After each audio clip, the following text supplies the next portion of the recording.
Welcome to my Xtreme One Chunk Iron Man. This account began in Corsair Cove. I have to complete everything possible in a chunk before randomly rolling a new chunk.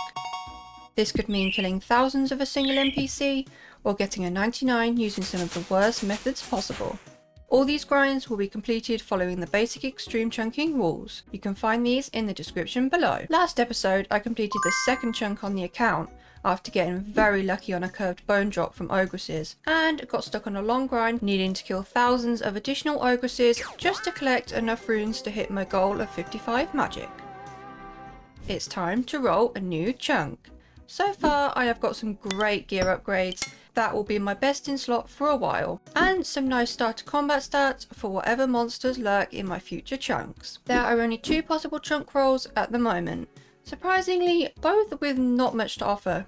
Chunk 1 is heavily quest locked, and Chunk 2 doesn't have much content in it for me just yet, but I would much prefer to roll out of the Cove after spending over 400 hours here already. So let's see.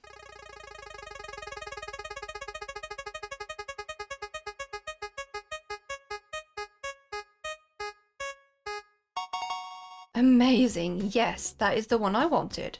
Take me there. That is the third chunk unlocked on the account. Let's do this. I've been waiting to do this for so long now. Let's unlock this chunk on the map. That didn't work. Hey, there we go. I'm still learning. This chunk is home to some spined Larupia, tropical wagtails and Feldip weasels. Tropical wagtails only require 19 hunter, whereas spined Larupia require 31, but weasels take the cake, needing only 7 hunter. Honestly, none of these look fun to train on, even though they seem to give decent looking XP.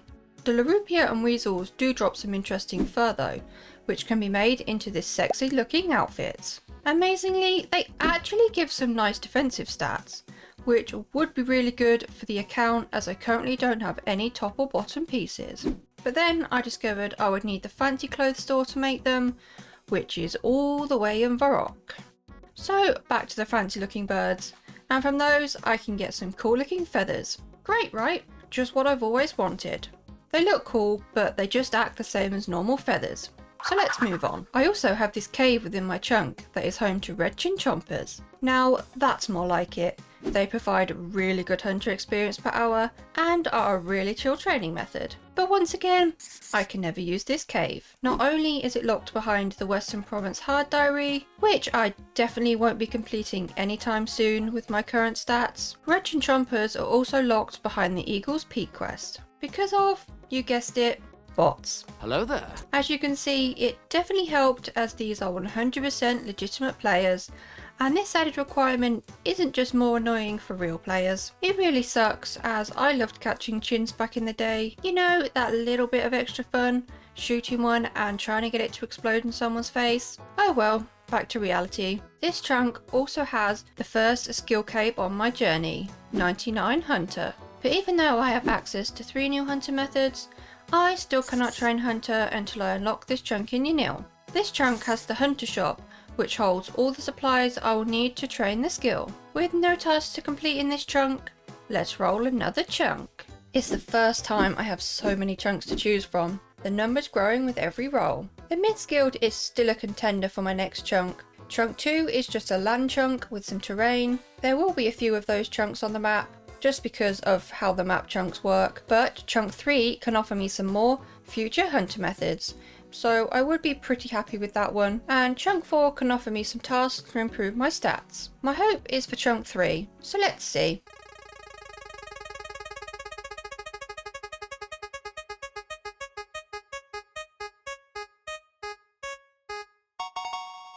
Oh, okay, it's the Myths Guild. I had to roll it eventually. As mentioned previously, the Myths Guild is locked behind one of Runescape's many Grandmaster quests, Dragon Slayer 2. It has a huge range of unboostable skill requirements, as well as a 200 quest points requirement, which is so far away it might as well be in Narnia. I mean, look at this list of quests. It's longer than my... never mind. Not to mention the enemies I need to defeat are incredibly high level, and I don't think my rune battle axe will quite hack it. So for now, I'll have to stand over here and wave to the mythical cape havers. Let's roll again.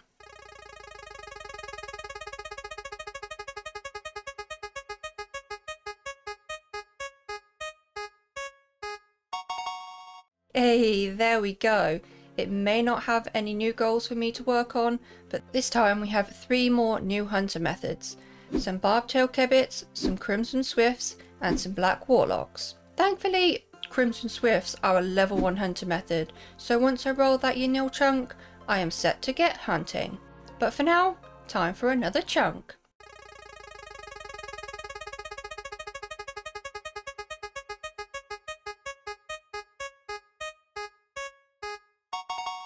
Oh, ladies and gentlemen, this is my first death chunk, because this chunk does have one long grind. Specifically, 90 mining to mine a tier 9 star. Why is that bad, you ask? Well, I only have a bronze pickaxe, the worst item possible to train this skill. Before I start on that long grind, let's go and explore my newest chunk unlock. My first death chunk does hold some new monsters for me to kill. I have some high level wolves, which I will be killing plenty of for their bones in the near future. Their bones are used to make ogress arrows, needed for killing chompy birds. And I am only 1 chunk roll away from 4,000 chompy kills. That is going to be one crazy boring grind. I also have some ogres, which I believe are the male version of the ogress. Not 100% sure on that one. They have a very similar seed drop table for when I need some of those. They also drop the long and curved bones, but thankfully I already got those from ogresses, so I don't need to repeat that task. But let's complete some tasks I do need to complete. The first task is to cook some fried onions. I have some chopped onions, and if I use them on the fire, I said on the fire. There we go. And the first task completed of the new chunk. I have some yummy onions. Now let's go and find ourselves an oak tree, because I'm not much of a horticulturalist and I don't remember seeing one. Oak tree has been spotted and the oak tree has been cut. Another task completed. Now to just burn the logs. Damn it, I forgot the tinderbox. One moment, you saw nothing, I didn't leave this spot at all.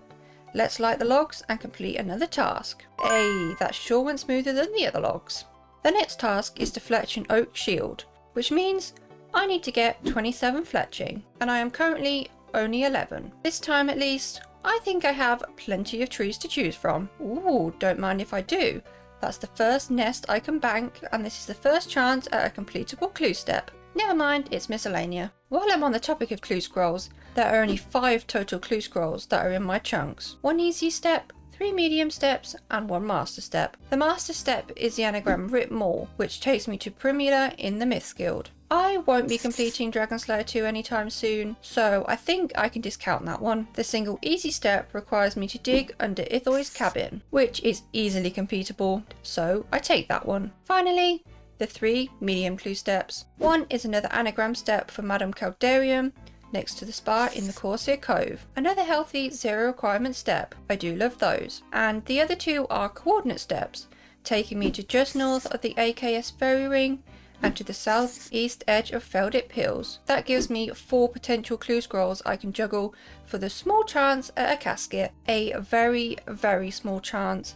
But a chance is a chance, right? There is now a calculator on the wiki where you can work out the rates of geos from all mining methods. At level 60, my rates are 1 in 652 for beginners, all the way up to 1 in 32.5k for an elite. It is based on the drop rate for the pet, which is pretty high. In fact, all clue geo drops were increased in May this year by 30%, so that should help me out too. I worked really hard on this video, so don't forget to drop a like and a subscription.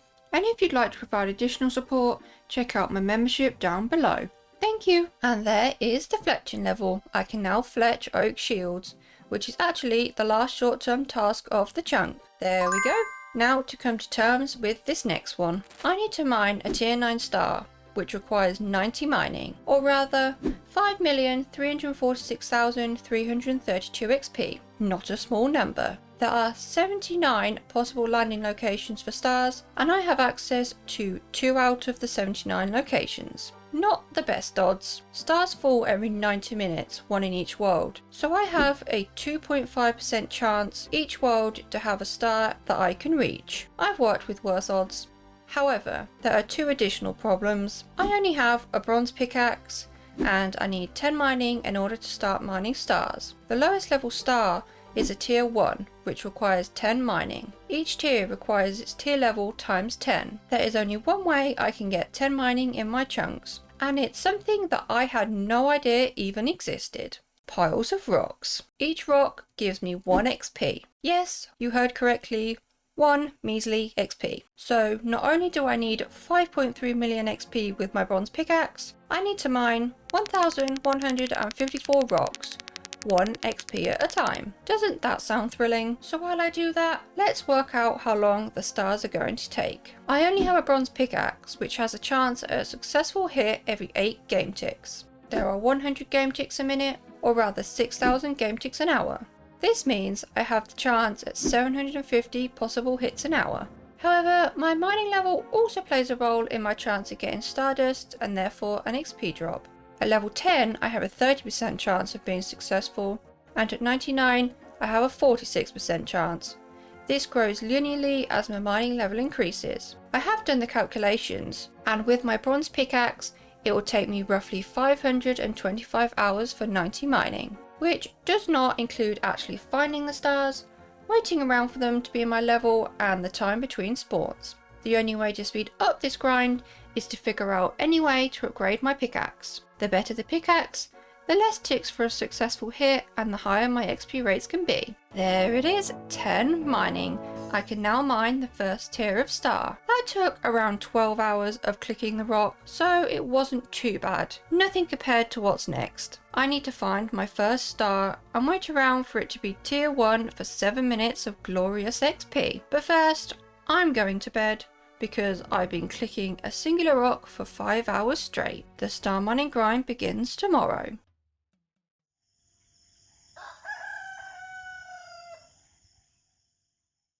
Good morning, I have found my first star. Doesn't it look beautiful? It is already a tier 1, but it doesn't have much left.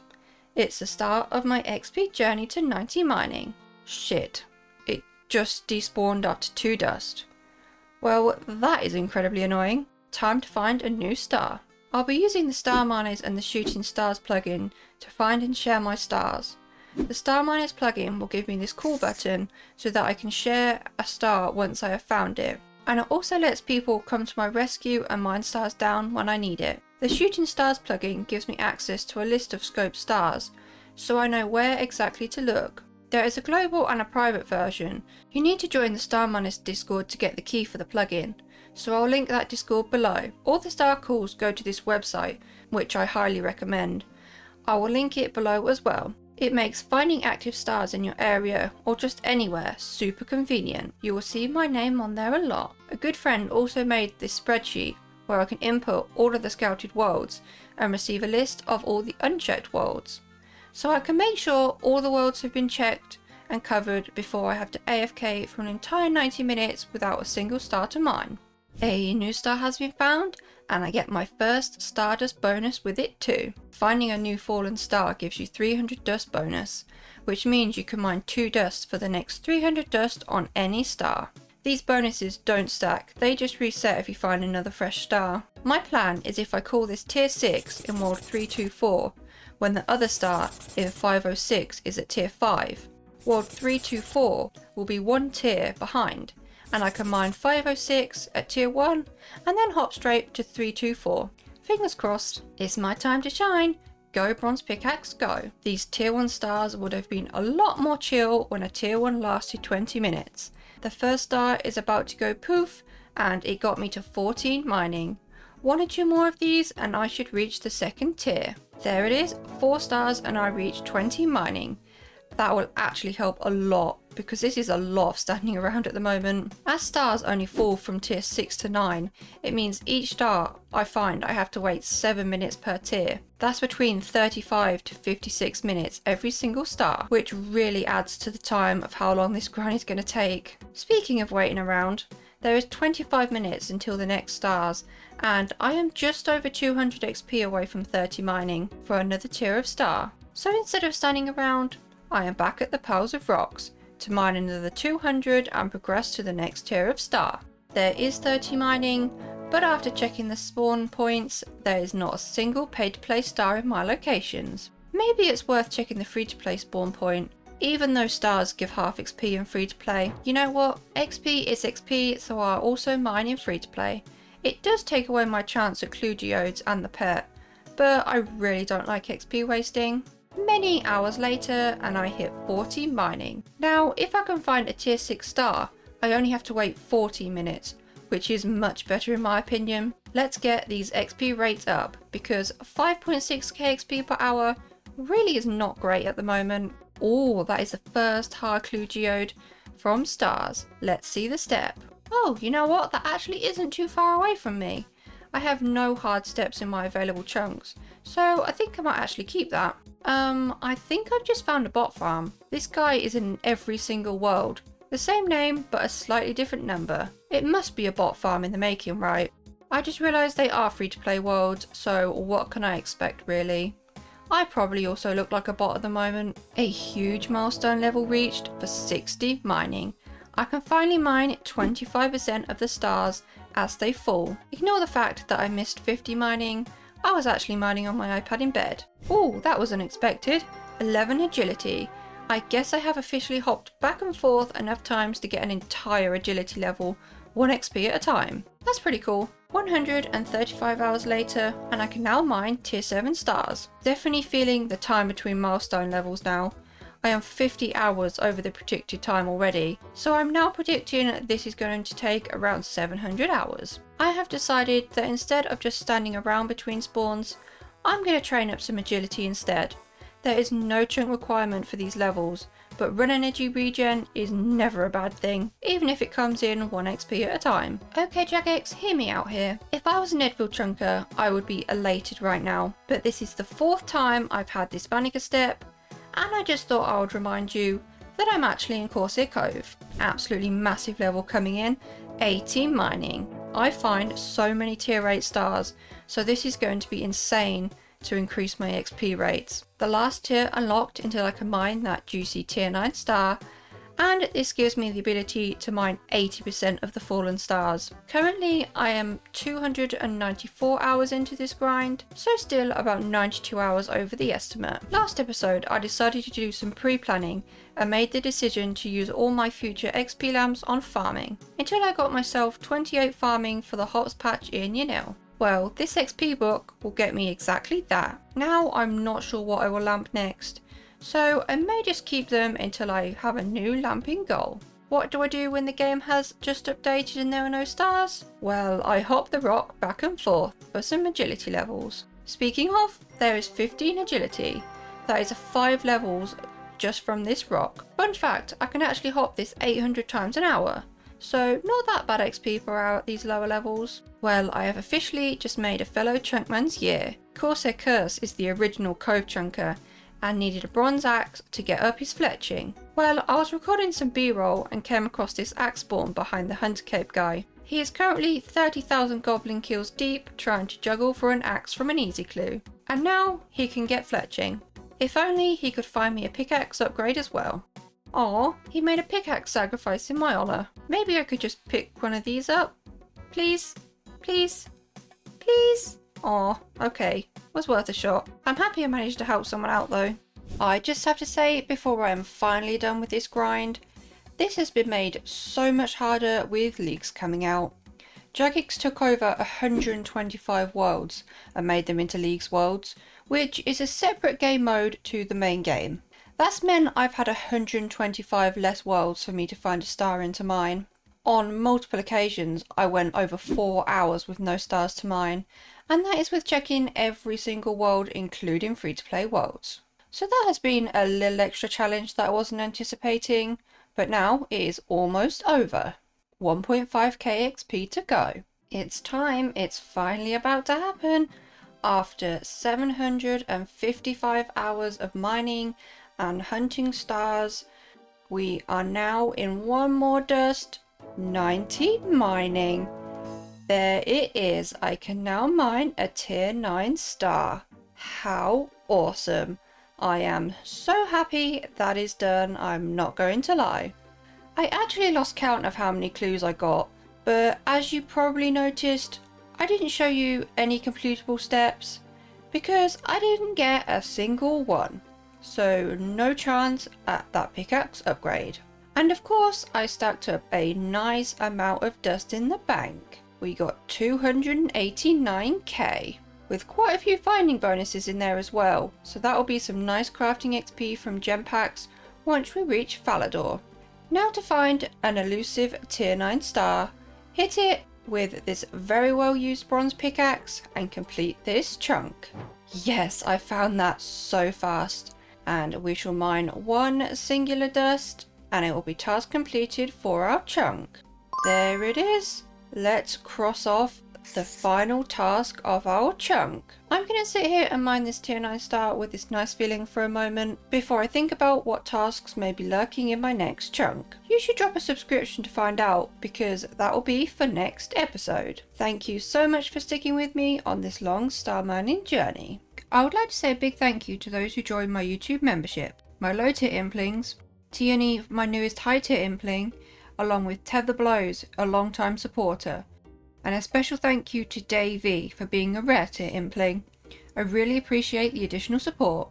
If you'd like to join my channel, the button can be found below the video next to the subscription button. Thank you again.